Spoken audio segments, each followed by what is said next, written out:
So, మొత్తం గడ్డిని ఒక హట్ లాగా తయారు జేయడంలో సో, ఇది బిగ్గెస్ట్ ఇన్ ద వరల్డ్ అంట. ఓకే ఫ్రెండ్స్, ఇప్పుడిక్కడ ప్యాలెస్ లోపలికి రాబోతున్నాం మనం ఇప్పుడు. సో, ప్యాలెస్ లోపలికొచ్చి సో, ఇదెలా ఉందనేది కంప్లీట్ ప్యాలెస్‌ని ఎలా క్రియేట్ చేశారనేది చూసుకోవచ్చు. ఇక్కడ మీరు ప్రతి ఒక్కటి చూసుకోవచ్చు. Everything is made out of trees. So, plants and plant materials use చేసే ప్రతి ఒక్కటి.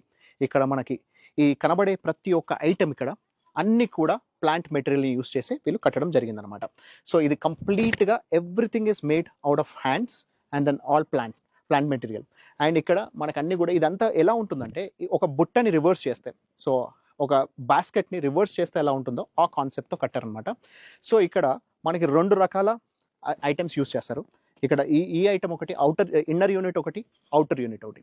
Outer unit and inner unit ఇవి ఎలా ఉంటాయంటే రివర్స్ వెదర్ టెక్నాలజీని యూజ్ చేస్తారనమాట. అంటే బేసిక్‌లీ ఏమైతుందంటే బయట ఎక్కువ హీట్ ఉందంటే ఇవి కూలింగ్ చేస్తాయి. బయట ఎక్కువ కూల్ ఉంటే ఇవి వార్మింగ్ చేస్తాయి. సో, అలా మనకి రివర్స్ టెంపరేచర్ టెక్నాలజీ తోటి సో, ఇక్కడ లోపల ఎప్పుడైనా కూడా బయట హాట్ ఉందంటే ఇక్కడ మనకి కూల్ ఉంటుంది.